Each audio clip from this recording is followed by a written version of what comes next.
10-এর স্টুডেন্টরা, আশা করছি তোমরা প্রত্যেকেই ভালো আছো, সুস্থ আছো। তো আমি মোহাম্মদ সালাউদ্দিন, তোমাদের সায়ন দাদা, আজকে তোমাদের লাইফ সায়েন্সের ফার্স্ট চ্যাপ্টারের সেকেন্ড লেকচার শুরু করব।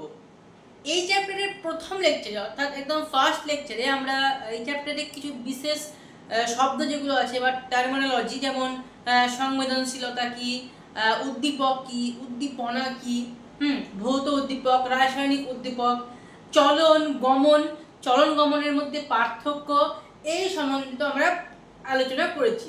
তো আশা করছি প্রথম লেকচার প্রত্যেকে বুঝতে পেরেছো। আজকে সেকেন্ড লেকচারে আমরা যেটা স্টার্ট করবো সেটা হচ্ছে উদ্ভিদের চলন। ঠিক আছে, তো আমরা আজকে লেকচারে কি পড়বো, যে উদ্ভিদের কত রকম চলন দেখা যায়, কোন উদ্ভিদ কি চলন করে, সেই সম্বন্ধিত আমরা আজকের লেকচারে শুরু করব। ঠিক আছে, তো একদম তোমরা খাতা পেন বই যা নেওয়ার নিয়ে বসে যাও এবং আজকে লেকচার এনজয় করো। ওকে, তো কি বললাম আজকে টপিক? আজকের টপিক হচ্ছে উদ্ভিদের চল। তো প্রথমে বলি, আমরা উদ্দীপক সম্বন্ধে পড়েছি ফার্স্ট লেকচারে। তো উদ্ভিদের চলন দুই রকম ভাবে হয়। একটা হতে পারে উদ্দীপকের প্রেজেন্টে, মানে উদ্দীপক উপস্থিত আছে এই সময় উদ্ভিদের চলন হচ্ছে। আরেকটা হতে পারে উদ্দীপকের অনুপস্থিতিতে, মানে উদ্দীপক নেই তবুও কিন্তু উদ্ভিদের চলন হবে। তাহলে প্রথমত আমরা কি বললাম, উদ্ভিদের চলন দুই ভাবে হতে পারে। এক হতে পারে উদ্দীপক এর উপস্থিতি। এবার দেখো, উদ্দীপকের উপস্থিতি মানে প্লাস, মানে উদ্দীপক আছে, প্লাস মানে ধরে নাও উদ্দীপক এখানে উপস্থিত। আরেকটা কি বললাম, যে উদ্দীপক অনুপস্থিত, মানে উদ্দীপক নেই, উদ্দীপক মাইনাস। ঠিক আছে, প্লাস মানে উদ্দীপক উপস্থিত এবং উদ্দীপক মাইনাস মানে আমার উদ্দীপকের উপস্থিতি নেই, মানে উদ্দীপক অনুপস্থিত। আচ্ছা, উদ্দীপকের উপস্থিতিতে উদ্ভিদের যে চলন ঘটে সেই চলনকে বলা হয় আবিষ্ট চলন।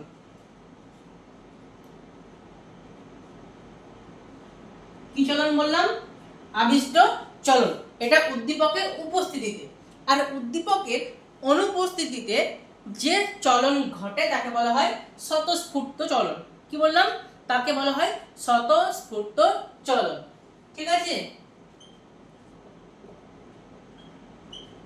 স্বতঃস্ফূর্ত চলন। এবার দেখো, আচ্ছা চলন লিখে দিই, স্বতঃস্ফূর্ত চলন। এবার কথা আসছে যে স্বতঃস্ফূর্ত চলন কাদের মধ্যে দেখা যায়, আবিষ্ট চলন কোন কোন উদ্ভিদের মধ্যে দেখা যায়।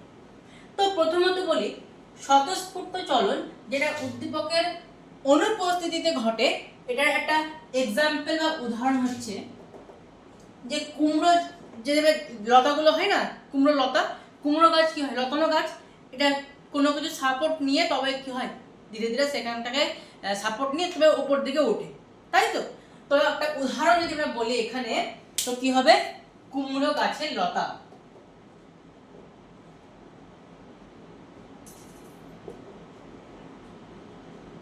কুমড়ো গাছের লতা হচ্ছে একটা পারফেক্ট এক্সাম্পল।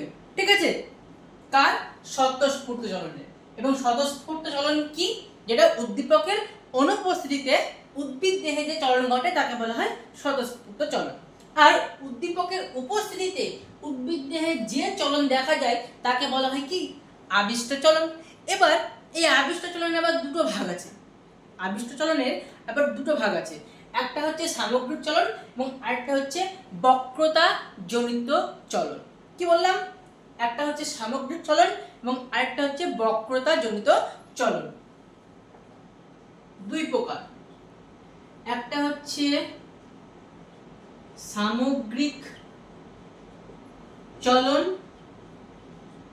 এবং আরেকটা হচ্ছে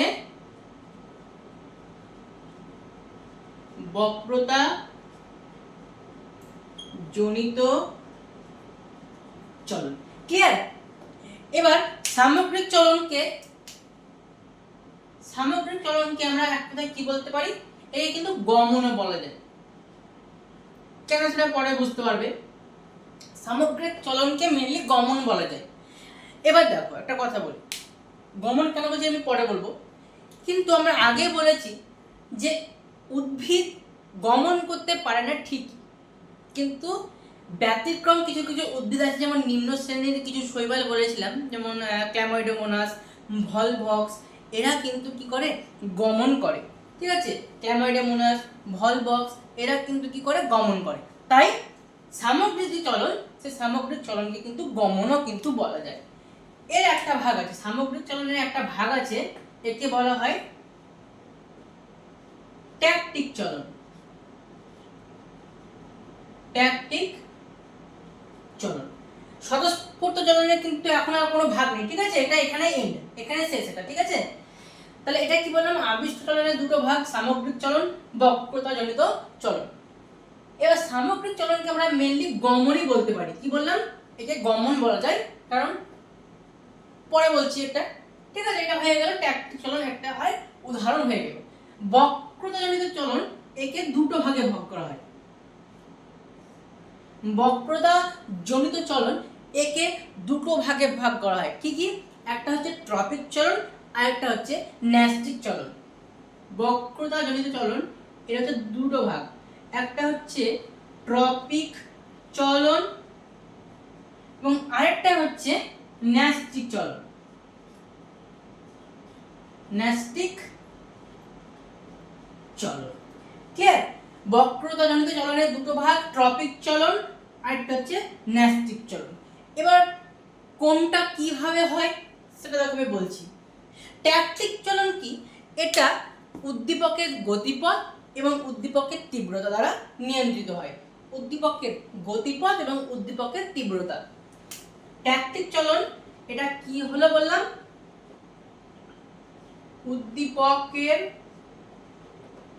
গতিপথ ও তীব্রতা। তাহলে দেখো গতিপথকে অনুসরণ করছে, বুঝতে পারলে। তাহলে ট্যাকটিক চলন উদ্দীপকের গতিপথ ও তীব্রতা দ্বারা নিয়ন্ত্রিত হচ্ছে। ট্রপিক চলন কি, ট্রপিক চলন মেইনলি শুধুমাত্র উদ্দীপকের গতিপথ দ্বারাই নিয়ন্ত্রিত হয়। ট্রপিক চলন শুধুমাত্র উদ্দীপকের গতিপথ দ্বারাই নিয়ন্ত্রিত হয়। আর ন্যাস্টিক চলন কি, ন্যাস্টিক চলন হচ্ছে উদ্দীপকের তীব্রতা দ্বারা।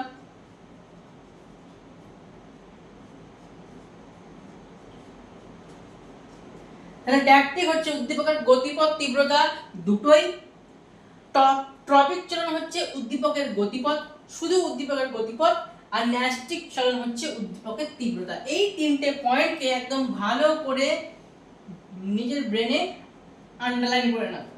কি বললাম, কারণ এই তিনটেকে নিয়ে কিন্তু ট্যাকটিক চলন, ট্রপিক চলন এবং ন্যাস্টিক চলন দিয়ে যদি পার্থক্য লিখতে দেয়, এই তিনটে কিন্তু পার্থক্যের মধ্যে একটা দিতে হবে। মানে পার্থক্য যদি বলা হয় যে মেন পার্থক্যগুলো লেখো, তাহলে কিন্তু এটাকে কিন্তু ইনক্লুড করতে হবে, অবশ্যই পার্থক্যের মধ্যে এটাকে ইনক্লুড করতে হবে।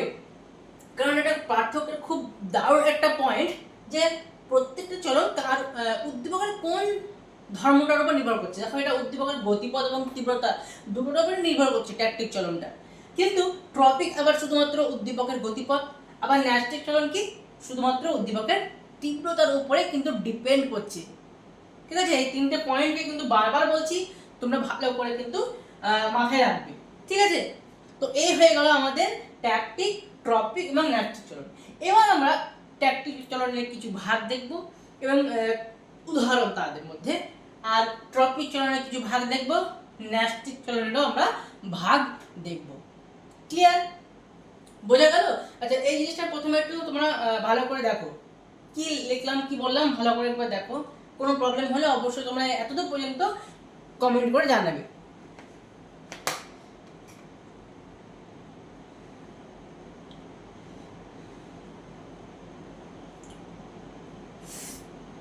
আচ্ছা, বোঝা গেল?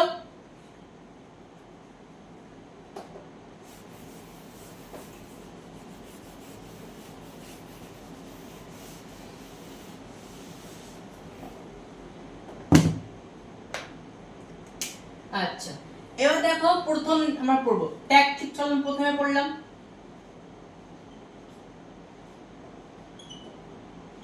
ট্যাকটিক চলন।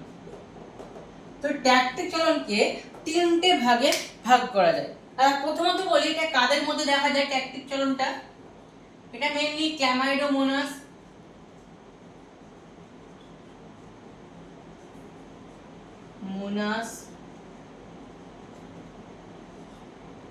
ভলভক্স, ডায়াডাম ইত্যাদির মধ্যে দেখা যায়। Chlamydomonas, volvox, diatom. আচ্ছা, ট্যাকটিক চলনকে তিনটে ভাগে ভাগ করা যায়: ফটোট্যাকটিক, কেমোট্যাকটিক আর থার্মোট্যাকটিক। বুঝতে পারলে কি বললাম? ফটো ট্যাকটিক, কেমো ট্যাকটিক, আরেকটা হচ্ছে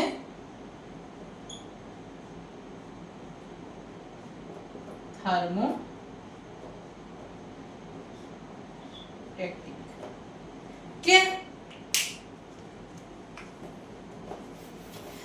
আচ্ছা, এবার মনে রাখবো আমরা কি করে যে কোন ট্যাকটিক চলনটা কোন উদ্দীপকের উপর নির্ভর করছে। প্রথমত বলেছি যে ট্যাকটিক চলন উদ্দীপকের গতিপথ আর তীব্রতা। এখানে উপরে আমি এবার লিখে দিচ্ছি, কি বললাম? গতিপথ ও তীব্রতা। দেখো ফটোট্যাকটিক, ফটোসিনথেসিস, সালোকসংশ্লেষ সেটা আলোর মাধ্যমে হয়, সূর্যের আলোর দ্বারা হয়। তো ফটো মিন্স এটা আলোর তীব্রতা এবং গতিপথকে অনুসরণ করবে। তাহলে কোন উদ্দীপককে? এটা ফটোট্যাকটিকে আলোর গতিপথ এবং তীব্রতা দুটোর উপরে নির্ভরশীল থাকবে। শুধুমাত্র গতিপথটা, তীব্রতাটা কোনখানে বেশি কোনখানে কম এটাও কিন্তু একটা ব্যাপার থাকবে, ঠিক আছে? কেমোট্যাকটিক, কেমিক্যাল, কেমো তাহলে কেমিক্যাল মানে রাসায়নিক পদার্থ। তাহলে আমাদের কেমোট্যাকটিকটা কার উপর নির্ভরশীল? কোন উদ্দীপকের উপর, মানে কোন উদ্দীপকের উপস্থিতিতে হবে রাসায়নিক পদার্থ। তাহলে আর কি মুখস্থ করতে হবে? একদমই না। দেখো কত সুন্দর আমি হিন্টস দিয়ে দিচ্ছি এখানে। ফটোট্যাকটিক মিন্স ফটোসিনথেসিস, মনে রাখবে ফটোসিনথেসিস, সূর্যের আলোর উপস্থিতিতে ফটোসিনথেসিস হয়। তো ফটো মিন্স আলো, তাহলে ফটোট্যাকটিকে আমরা আলোর তীব্রতা এবং গতিপথকে অনুসরণ করব, ঠিক আছে? আচ্ছা, কেমোট্যাকটিক কে মনে রাখবে, সি হচ্ছে কেমিক্যালের সি হচ্ছে কেমিক্যাল, তাই তো? তো কেমিক্যালের কে সিএইচি, তাহলে কি হচ্ছে? রাসায়নিক পদার্থ, কেমোট্যাকটিক হলো। আর একটা হচ্ছে থার্মোট্যাকটিক, থার্মোমিটার মনে পড়ছে? উষ্ণতা, তাই তো? তাহলে এটা আমাদের কার উপর ডিপেন্ড করছে? উষ্ণতা, ঠিক আছে? উষ্ণতা হচ্ছে এখানে উদ্দীপক। তাহলে উষ্ণতার গতিপথ এবং তীব্রতাকে উপর এটা নির্ভরশীল। এবার কথা হচ্ছে কেমোট্যাকটিক কাদের মধ্যে দেখা যায়? মস ফার্নের যে রেণু থাকে, মেনলি পুরুষ রেণুটা, সেটা কি হয়? রাসায়নিক পদার্থের দ্বারাই স্ত্রী রেণু দ্বারা আকর্ষিত হয়ে সেদিকে প্রবাহিত হয়, ঠিক আছে? তাহলে কেমোট্যাকটিক মনে রাখবে মস ফার্ন। ফটোট্যাকটিক ওই তো ক্ল্যামাইডোমোনাস, ভলভক্স এগুলোই। আর থার্মোট্যাকটিক হলো ক্ল্যামাইডোমোনাস, ভলভক্সি। কেন বলছি? যেই দিকে উষ্ণতা কম থাকে, থার্মোট্যাকটিকের ব্যাপারে একটা মনে রাখবে যে যেই দিকে উষ্ণতা কম সেই দিকে ক্ল্যামাইডোমোনাস, ভলভক্স, ডায়াটাম এরা বেশি করে থাকে। আর যেদিকে উষ্ণতা বেশি উষ্ণতা এরা সহ্য করতে পারে না। এরা আবার আলোকে সহ্য করতে পারে। যেদিকে আলোর মানে উৎস থাকে এরা সেই দিকে কিন্তু প্রবাহিত হয়। কারা? ক্ল্যামাইডোমোনাস, ভলভক্স এরাই, ঠিক আছে? তাহলে একটা জিনিস মনে রাখবে, যেই দিকে উষ্ণতা বেশি সেই দিকে যায় না। কারা যায় না? এই ক্ল্যামাইডোমোনাস, ভলভক্স এরা কম উষ্ণতা পছন্দ করে, ঠিক আছে? তো এই হয়ে গেল আমাদের ট্যাকটিক চলন নিয়ে কথা। এবার আমাদের দুটো ভাগ থাকছে, ট্রপিক চলন আর একটা হচ্ছে ন্যাস্টিক চলন। ক্লিয়ার? ওকে চলো, তাহলে এবার আমরা পড়বো হচ্ছে কি ট্রপিক চলন।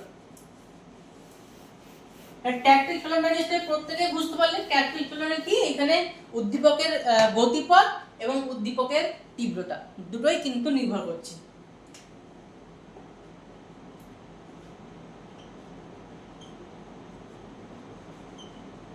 ট্রপিক চলন, ট্রপিক চলনে প্রথমে বললাম কি, ট্রপিক চলনে শুধুমাত্র উদ্দীপকের গতিপথ, ঠিক আছে, তাহলে এখানে শুধুমাত্র আমি লিখে রাখছি গতিপথ। কার গতিপথ? উদ্দীপকের গতিপথ। তো একই রকম ভাবে ট্রপিক চলনেরও তিনটে ভাগ আছে, হ্যাঁ তিনটে ভাগ আছে।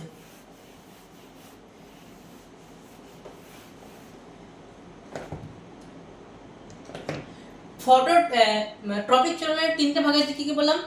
ফটোট্রপিক, জিওট্রপিক, আর একটা হচ্ছে হাইড্রোট্রপিক। কি কি বললাম এখানে লেখো নিচে। ফটোট্রপিক,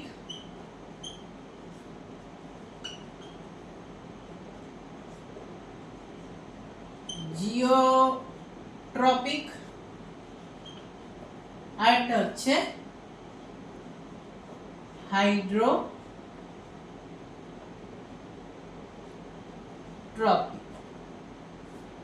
আচ্ছা, ফটো মানে নিশ্চয়ই বুঝতেই পারছো আলো,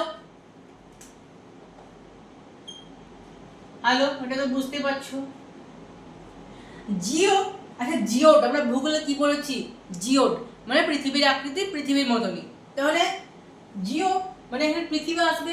তো পৃথিবীর যে অভিকর্ষ বল, সেটা কি সমস্ত বস্তুকে এরা কি করে, পৃথিবী নিজের কেন্দ্রের দিকে আকর্ষণ করে। মানে তুমি যদি কোনো একটা বস্তুকে ধরে নাও, আমি এই ডাস্টটাকে এই যে ছুটছি ওপরে, তো ফাইনালি আমরা কি দেখতে পারবো? রেজাল্ট এটা নিচের দিকে পড়বে স্বাভাবিকভাবেই। তো অভিকর্ষ বল, তাই তো? তাহলে জিওট্রপিক চলনে অভিকর্ষ বল মনে রাখবে, এখানে উদ্দীপক হচ্ছে অভিকর্ষ বল। আর এখানে কি বলেছি আমি, যে শুধুমাত্র আমাদের গতিপথকে, উদ্দীপকের যে গতিপথ, সেই গতিপথটাকে একমাত্র অনুসরণ করবে, এখানে তীব্রতার কোনো ব্যাপার নেই। হাইড্রোট্রপিক মানে নিশ্চয়ই বুঝতে পারছো, হাইড্রোজেন আর অক্সিজেন মিলে তৈরি করছে কি H2O মানে জল, H2O জল। বা হাইড্রোফোবিক, হাইড্রো মানে এখানে যতটাই তোমরা হাইড্রোফোবিক, হ্যাঁ এগুলো যতটাই শুনবে জল মনে রাখবে, জল অর্থাৎ জলের যে উৎস বা আর্দ্রতা বলতে পারো, আর্দ্রতা বলতে পারো, ঠিক আছে? তাহলে জল বা আর্দ্রতার গতিপথের উপর নির্ভরশীল। ওকে, বুঝতে পারলে তাহলে কি বললাম? ট্রপিক চলনের তিনটে ভাগ, ফটোট্রপিক, জিওট্রপিক, হাইড্রোট্রপিক। ফটোট্রপিক এক্ষেত্রে আমি যদি ভালো করে তোমাদের একটা উদ্ভিদের ছবি এঁকে বোঝাই, তো বেশি ভালো জিনিসটা বুঝতে পারবে। দেখো ধরে নাও এটা হচ্ছে একটা, মানে এটা আমাদের মৃত্তিকা, তো মৃত্তিকার উপরে এটা একটা গাছ, এটা একটা গাছ।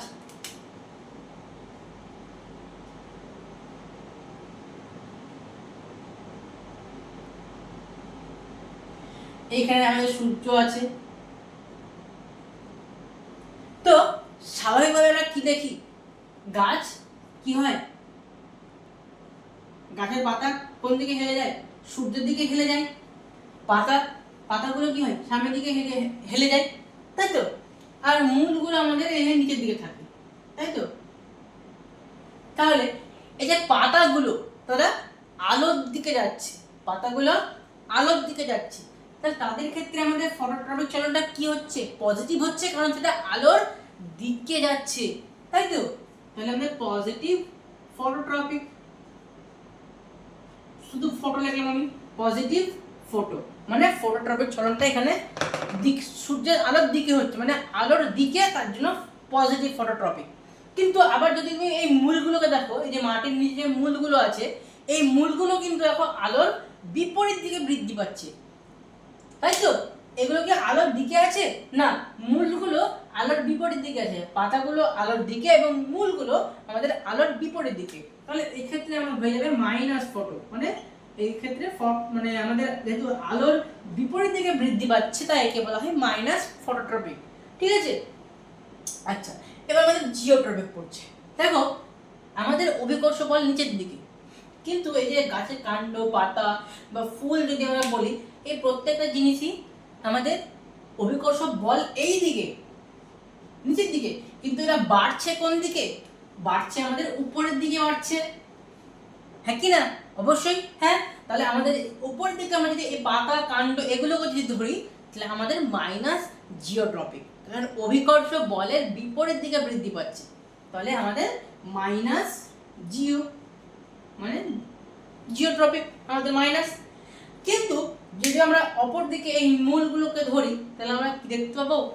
আমাদের অভিকর্ষ বলের দিকে এরা বৃদ্ধি পাচ্ছে, মানে নিচের দিকে বৃদ্ধি পাচ্ছে, তাই আমাদের এখানে হয়ে গেল পজিটিভ জিও, মানে জিওট্রপিক।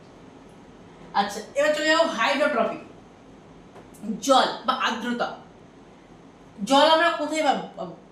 এই দিকে, নিচের দিকে তো জল থাকে, তাই না? তাহলে নিচের দিকে মানে জলের দিকে বা আর্দ্রতার দিকে বৃদ্ধি পাচ্ছে আমাদের এই মূলগুলো, তাহলে আমাদের এক্ষেত্রে কি হয়ে গেল? পজিটিভ হাইড্রো, পজিটিভ হাইড্রো বা পজিটিভ হাইড্রোট্রপিক চলন আমাদের মূলের ক্ষেত্রে হচ্ছে। কিন্তু আমরা যদি এই কাণ্ড, পাতা, ফুলগুলোকে দেখি, তো এরা তো জলের দিকে না, জল থেকে বিপরীত দিকে বৃদ্ধি পাচ্ছে, তাহলে আমাদের এক্ষেত্রে হয়ে গেল মাইনাস হাইড্রো। ঠিক আছে, আমাদের হয়ে গেল কি? Minus hydro. তাহলে বুঝতে পারছেন নিশ্চয়ই ফটোট্রপিক, জিওট্রপিক, হাইড্রোট্রপিকের ব্যাপারটা। এরা শুধুমাত্র কি করবে? উদ্দীপকের গতিপথকে অনুসরণ করবে, তীব্রতা না কিন্তু। ঠিক আছে, তো এই হয়ে গেল আমাদের ট্রপিক চলন। এবার আমরা চলে যাব হচ্ছে ন্যাস্টিক চলনে। তাহলে একবার ভালো করে দেখে নাও কোন জিনিসটা সমস্যা হচ্ছে। আশা করছি প্রবলেম হওয়ার তো কোনো ব্যাপার নেই, ইজি। ট্রপিক চলনটা খুবই ইজি। ঠিক আছে, ট্রপিক চলন সম্বন্ধে আমি একটা সুন্দর ভিডিও তোমাদের করেছি ওই অক্সিজেন হরমোনকে নিয়ে। ঠিক আছে,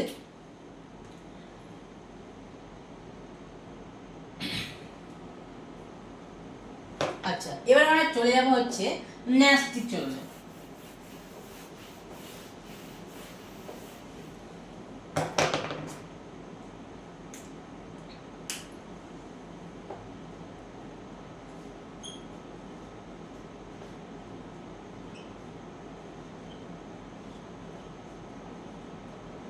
আচ্ছা, ন্যাস্টিক চলনের ক্ষেত্রে কি বলেছিলাম? ন্যাস্টিক চলনের ক্ষেত্রে বলেছিলাম যে আমাদের তীব্রতা, উদ্দীপকের তীব্রতাকে অনুসরণ করবে। ন্যাস্টিক চলনের প্রথম যদি আমরা ভাগ বলি, তো অবশ্যই ফটোন্যাস্টিক তো আসবেই। তাহলে চলে এলো আমাদের কি? Photonastic.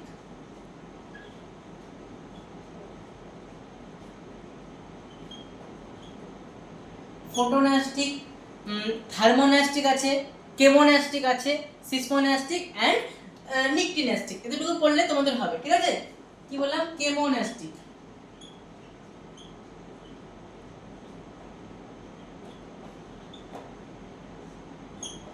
Photonastic, chemonastic, thermonastic.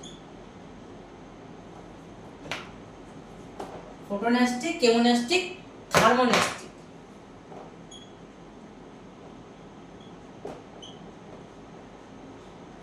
Thermonastic, seismonastic, seismonastic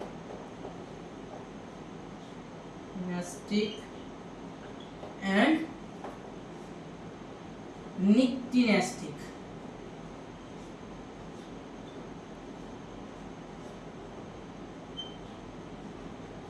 clear?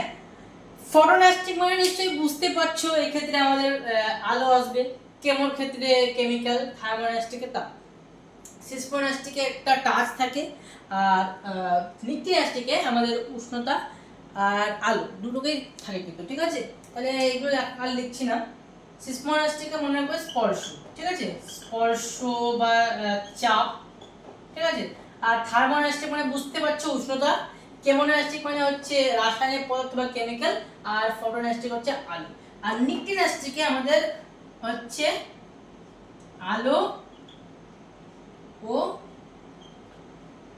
উষ্ণতা, আলো এবং উষ্ণতা দুটোই। আচ্ছা, তবে প্রথমে চলে যাই আমরা ফটোন্যাস্টিকে।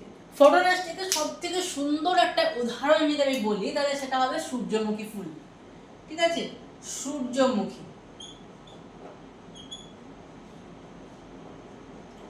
সূর্যমুখী কি করে, আলোর যে তীব্রতা, আলোর তীব্রতাকে কিন্তু অনুসরণ করে। এমন না যে সকালবেলায় উঠলো সূর্যের আলো মানে আলো যেদিকে থাকছে সেদিকে থাকবে তা কিন্তু না।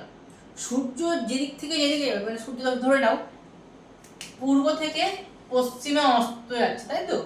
তো সূর্যমুখী ফুল ফুটলো প্রথমে সকালবেলাতে, সূর্যমুখী ফুলটা ফুটলো। তো এই সূর্যমুখী ফুল যখনই ফুটবে, ছবি এঁকে দিই তাহলে ভালো বুঝতে পারবে।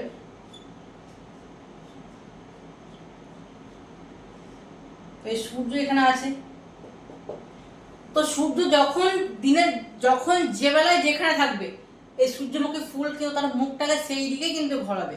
দেখো নামেই কিন্তু আছে সূর্যমুখী। প্রথমে সকালবেলায় পূর্ব দিকে উঠলো, তারপরে 12টার দিকে বা 1টার দিকে হয়তো এখানে আছে, তখন কিন্তু তাদের মুখটা কিন্তু উপর দিকেই থাকবে, কিন্তু মানে সূর্য যেদিকে যাবে তাদের মুখটা তখন কিন্তু সেই দিকেই থাকবে। এর জন্যই হচ্ছে এর নাম সূর্যমুখী। এই কিন্তু পুরো সূর্যের যে তীব্রতা, সেই তীব্রতাকে কিন্তু অনুসরণ করে, ঠিক আছে?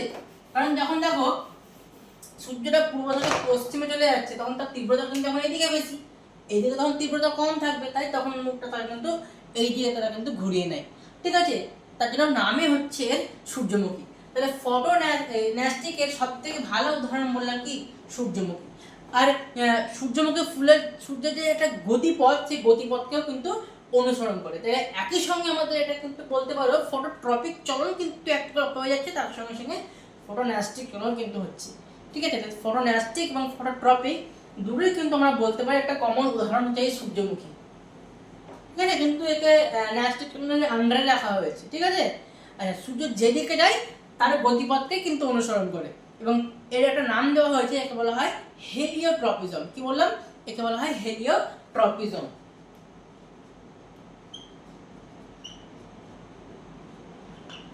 হেলিওট্রপিজম কি? ওই যে সূর্যমুখী ফুলের সূর্যকে অনুসরণ, সূর্যমুখী ফুলের সূর্যের গতিপথ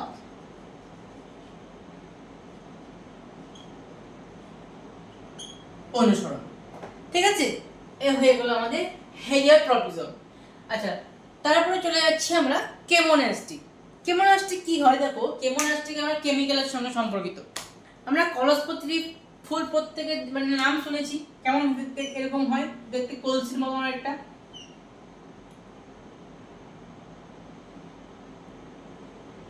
তাই তো অনেকটা এরকম হয়, জানি না কেমন হলো আমার আঁকা। এটা এখানে একটা ঢাকনার মতন থাকে সামনে, এখানে একটা ঢাকনা থাকে, এই অনেকটা এরকম কলসি মতন দেখতে হয়, আর এখানে ঢাকনা থাকে, ঠিক আছে? এটা একটা ঢাকনা। তো যখনই কোনো পোকামাকড় বা মাছি যখন এখানে এসে পড়ে, এরকম করে ধরে নাও একটা মাছি এখানে উড়লো, তো উড়ে এসে ধরে নাও কিন্তু এখানে উড়ে এসে ঢুকে গেল, তো তার এই যে কলসপত্রীর যে এই মুখটা আছে এভাবে থাকলো, তো তো এভাবে বন্ধ হয়ে যায়। এবং তারা কেমিক্যাল এটা কি করে বুঝতে পারে এটা আমাদের মধ্যে মাছি এসছে, বা আমাদের ওই মুখটার উপর মাছি পড়েছে, বা আমি কলসপত্রী বাদ দিচ্ছি, সূর্য শিশির হোক, তো এরা কি হয় কেমিক্যালের দ্বারাই বুঝতে পারে, তাদের একটা কেমিক্যাল সিগন্যাল তৈরি হয়, এবং কেমিক্যালের সিগন্যালের দ্বারা তারা বুঝতে পারে যে আমার খাবার এসেছে, কোনো পোকামাকড় আমার এখানে এসে বসেছে, তখন তারা তাদের যে মুখটা থাকে এই মুখটা কিন্তু অটোমেটিক্যালি বন্ধ হয়ে যায়, এবং তারপর তা ওই মাছি থেকে হোক বা যে কোনো পোকামাকড় থেকে হোক তাদের যেটা নিউট্রিশন তারা সংগ্রহ করে। তাহলে কি বললাম, কেমোন্যাস্টিকের একটা সুন্দর উদাহরণ হচ্ছে কলসপত্রী, কলসপত্রী ও সূর্য শিশির, ঠিক আছে? নেক্সট চলে যাবো আমরা হচ্ছে থার্মোন্যাস্টিকে। থার্মোন্যাস্টিক, থার্মোন্যাস্টিক যদি আমরা ভালো একটা উদাহরণ দিতে হচ্ছে টিউলিপ ফুল। টিউলিপ ফুল একটা সুন্দর উদাহরণ হচ্ছে থার্মোন্যাস্টিকের। টিউলিপ ফুল, টিউলিপ ফুল কি হয়, এ দিনের বেলায় ফোটে। টিউলিপ ফুল কি হয়, টিউলিপ ফুল দিনের বেলায় ফোটে, দিনে ফোটে, মানে এই যে থার্মো মানে উষ্ণতা, এই উষ্ণতার তীব্রতাকে সে গ্রহণ করে। ঠিক আছে, এই উদ্দীপকের যে তীব্রতা কে উষ্ণতা, এক্ষেত্রে সে উষ্ণতার যে তীব্রতা সেই তীব্রতাকে অনুসরণ করে এবং দিনের বেলায় ফোটে এবং আবার সন্ধ্যাবেলা হলে আবার মুদে যায়। আবার যখন সকাল হয় ধীরে ধীরে ধীরে ধীরে যখন দিনের টেম্পারেচারটা একটু তোর ফোটার মতন হয় তখন সে কিন্তু আবার ফোটে। তাহলে কি বললাম, দিনের বেলায় ফোটে এবং রাত্রে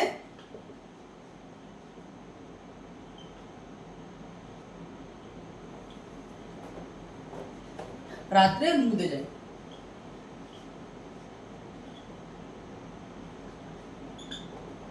আর তারপর হচ্ছে সিসমোনাস্টিক। সিসমোনাস্টিকের ক্ষেত্রে কি বললাম, সিসমোগ্রাম আমাদের ভূমিকম্প মাপার যে যন্ত্রটা মনে রাখবে। তো সিসমোনাস্টিকের ক্ষেত্রে স্পর্শ বা চাপ, এই ব্যাপারটা সিসমোনাস্টিকের ক্ষেত্রে কি বললাম, স্পর্শ বা চাপ, এই দুটো জিনিসের উপর নির্ভর করে হয়। এবং এর একটা খুব ভালো উদাহরণ যদি আমরা বলি, লজ্জাবতী। লজ্জাবতী গাছকে নিয়ে আমরা ভিডিও করেছিলাম একটা, যেখানে আমরা দেখেছিলাম যে কেন লজ্জাবতী গাছকে স্পর্শ করলেই তার যে পাতাগুলো সেটা মরে যায়। তো একটা কারণ হলো এই স্পর্শ বা চাপ। যখন আমরা টাচ করি তখন কি হয়, তার যে পালভিনি নামক একটা কোষে যে জল থাকে সে জলটা কোষ থেকে বেরিয়ে যায়, যার ফলে লজ্জাবতী গাছটা বা লজ্জাবতী গাছের পাতাটা সেটা মুদে যায়। ঠিক আছে, তো স্পর্শ বা চাপ, এবং এর উদাহরণ হচ্ছে লজ্জাবতী। লজ্জাবতী ওকে। তারপর চলে যাচ্ছে হচ্ছে নিকটিনাস্টিক, যেখানে আমাদের আলো এবং উষ্ণতা দুটোকেই মানে দুটো তীব্রতাকে কিন্তু কি করে, তীব্রতার উপর ডিপেন্ড করে। ঠিক আছে, এবং এর একটা ভালো উদাহরণ হচ্ছে তেঁতুল, বাবলা, এই হচ্ছে উদাহরণ। তো এখানে আমাদের উদ্ভিদের চলন, সে উদ্ভিদের চলন কিন্তু শেষ হচ্ছে। আচ্ছা, এটা বলে রাখি যে কলসপত্রী বা সূর্য শিশির এক কথায় বলতে পারো এখানে যে পতঙ্গভুক উদ্ভিদ। কি বললাম, পতঙ্গভুক উদ্ভিদ। পতঙ্গভুক উদ্ভিদদের ক্ষেত্রে কিন্তু কি দেখা যায়, কেমোনাস্টিক চলন দেখা যায়। তারা কেমিক্যাল দ্বারাই বুঝতে পারে যে আমার মুখের মধ্যে হোক বা আমাদের শরীরে কোনো অঙ্গ যার যেরকম উদ্ভিদে থাকে, যে আমার মাছি হোক বা কোনো একটা পতঙ্গ এসছে, আমার খাবার এসছে, এবং সঙ্গে সঙ্গে তার যে সিস্টেম থাকে শরীরের, সেই সিস্টেমটা তারা শুরু করে দেয় এবং তারপরে সেই মাছি থেকে বা সেই পতঙ্গ থেকে তারা তাদের খাবারটা বা নিউট্রিশনটাকে সংগ্রহ করে। ক্লিয়ার? তো এই হয়ে গেল আমাদের উদ্ভিদের চলন। আমরা একবার রিক্যাপ করে দিচ্ছি। আমরা উদ্ভিদের চলন দেখলাম, উদ্দীপকের একটা উপস্থিতিতে হয় আর একটা অনুপস্থিতিতে হয়। অনুপস্থিতির ক্ষেত্রে স্বতঃস্ফূর্ত চলন, আর যেটা উপস্থিতির ক্ষেত্রে সেটা হচ্ছে আবিষ্ট চলন। আবিষ্ট চলনের দুটো ভাগ, সামগ্রিক চলন আর একটা হচ্ছে কি বক্রতা জনিত চলন। সামগ্রিক চলনকে আমরা মেনলি গমন বলছি উদ্ভিদের, এবং তার একটা ভাগ আছে সেটা হচ্ছে ট্যাকটিক চলন। আর বক্রতা জনিত চলন, এটা আবার দুটো ভাগ, ট্রপিক অ্যান্ড ন্যাস্টিক। এবং আর কি বললাম, ট্যাকটিক চলনে আবার ভাগ আসছে ফটোট্যাকটিক, কেমোট্যাকটিক, থার্মোট্যাকটিক। আচ্ছা, আর ট্রপিক চলনে কি বললাম, ফটোট্রপিক, জিওট্রপিক, হাইড্রোট্রপিক। নেক্সট হচ্ছে আমাদের ন্যাস্টিক চলন। সেখানে আমাদের ফটোন্যাস্টিক আছে, কেমোন্যাস্টিক আছে, থার্মোন্যাস্টিক, সিসমোন্যাস্টিক অ্যান্ড নিকটিন্যাস্টিক।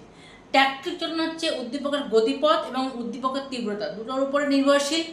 ট্রপিক চলন মেনলি শুধুমাত্র উদ্দীপকের গতিপথ, আর ন্যাস্টিক চলন উদ্দীপকের তীব্রতার উপর নির্ভর। ক্লিয়ার? মানে নির্ভর বলতে কি, তীব্রতাকে ফলো করে চলনটা ঘটায়। ঠিক আছে, আচ্ছা, এই হচ্ছে আমাদের আজকের লেকচার। আশা করছি লেকচার 2 তোমরা উপভোগ করলে ভালো করে। কতটুকু বুঝতে পারলে, কোনখানে সমস্যা হচ্ছে তোমরা প্রত্যেকে কমেন্ট করে জানাবে, তাহলে আমি আবার সেই জিনিসটা ছোট্ট ভিডিও করে হোক বুঝিয়ে দেবো। হ্যাঁ, আচ্ছা, আর যদি আমাদের ক্লাস ভালো লাগলো তো লাইক করবে, কমেন্টে জানাবে। বারবার বলছি যে কোন জায়গাটা প্রবলেম হচ্ছে কমেন্টে জানাও, আর আমাদের এই সুন্দর চ্যানেলটাকে ফলো করে আমাদের সাপোর্ট করো। কারণ তোমাদের সাবস্ক্রাইব, তোমাদের লাইক, তোমাদের একটা কমেন্ট মানে আমার জন্য একটা ইন্সপিরেশন এবং আমার জন্য আরও মানে ভিডিও করার একটা আগ্রহ বাড়াবে। ঠিক আছে, তো দেখা হচ্ছে এবার পরের লেকচারে। তোমরা ভালো থাকো, সুস্থ থাকো।